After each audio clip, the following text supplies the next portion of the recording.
भी जितने नेता यहाँ पर पहुंचे थे मीडिया से रूबरू हुए हैं, अपना गुस्सा अपना जोश यहाँ पर मीडिया के सामने दिखाया है। लेकिन शहीद स्मारक पर मौन सत्याग्रह चल रहा है।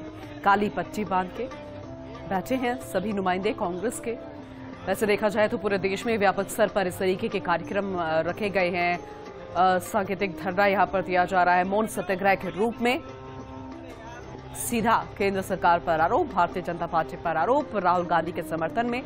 और ये शाम 5 बजे तक मौन सत्याग्रह चलने वाला है। दरअसल मुद्दा ये है कि राहुल गांधी के खिलाफ मारहानि का केस दर्ज हुआ था और सूरत कोर्ट ने राहुल के खिलाफ फैसला सुना दिया था 2 साल की सजा और सांसद की जो सदस्यता थी उसे खत्म कर दिया था।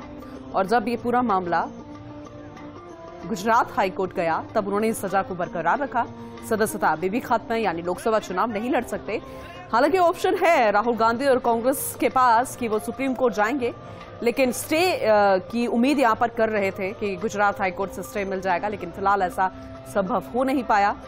तो गुस्सा फिलहाल बीजेपी पर, केंद्र सरकार पर, क्योंकि अब ये कानूनी मामला है, कोर्ट का मामला है, इस पर कुछ भी बोलना किसी के लिए भी सही नहीं है और इसलिए केंद्र सरकार को घेरा जा रहा है। जाहिर सी बात है और कहा जा रहा है कि ऐसे मामले तभी सामने आते हैं जब चुनाव होते हैं।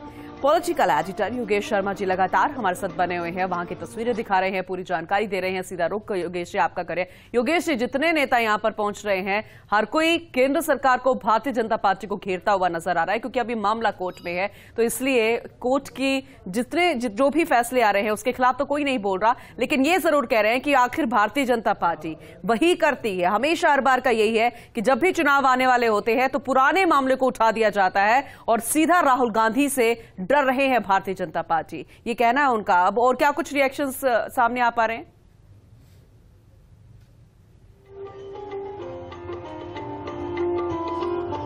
देखिए, आपने सुना अभी सचिन पायलट को। सचिन पायलट अभी अभी पहुंचे हैं और कांग्रेस के सत्याग्रह में भाग लेने के लिए।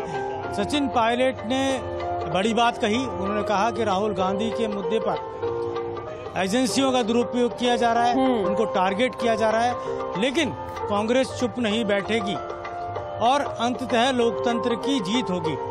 इसके साथ ही उनसे पूछा गया कि आपकी भूमिका क्या रहेगी, आपके उठाए हुए मुद्दों को लेकर क्या बात होगी। राहुल गांधी ने कहा, सचिन पायलट ने कहा है कि जो मुद्दे उन्होंने उठाए दिल्ली में बैठक हुई खड़गे जी के साथ और राहुल गांधी जी के साथ, उसके बाद सचिन पायलट ने बताया उनकी 3 प्रमुख मांगे थी। वसुंधरा राजे सरकार के समय हुए करप्शन को लेकर उनकी मांग थी। आरपीएससी में जो भर्ती की प्रक्रिया होती है, परीक्षा की प्रक्रिया होती है, उसको पारदर्शी तरीके से वहाँ नियुक्ति होनी चाहिए, चाहे चेयरमैन हो चाहे आरपीएससी के सदस्य हो। इसके साथ ही युवाओं के हितों को लेकर जो पेपर लीक जैसी घटनाएं होती हैं उनको लेकर एक पूरी तरह एक प्रक्रिया होनी चाहिए कि बिना किसी त्रुटि के पेपर लीक के मुद्दे पर कहा जा सकता है युवाओं के हितों के साथ खिलवाड़ ना हो।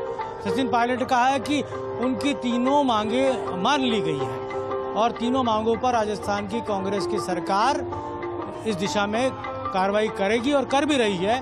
पेपर लीक को लेकर भी सुना है, जिस तरह की घटनाएं थी, जिस तरह की बातें थी, उनको पुखराज जी भी हमारे साथ है, पुखराज पाराशर जी भी, हम बात करेंगे। पुखराज जी, मौन सत्याग्रह और आप तो खुद गांधीवादी तरीके से जिस तरह का कार्यक्रम हो रहा है, क्या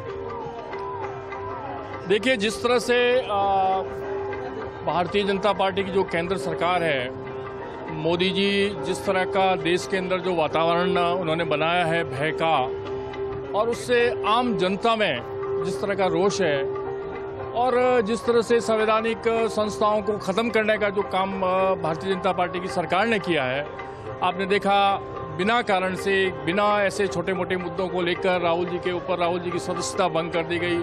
ऐसे जिस तरह से उन्होंने माहौल बनाया हुआ है, मैं समझता हूँ गांधी जी के पथ पर चलते हुए कांग्रेस पार्टी सत्याग्रह का कार्यक्रम चला रही है। मैं समझता हूँ। ठीक है योगेश जी, अब चर्चा को जारी रखिएगा, आपसे और भी जानकारी हम लेते रहेंगे।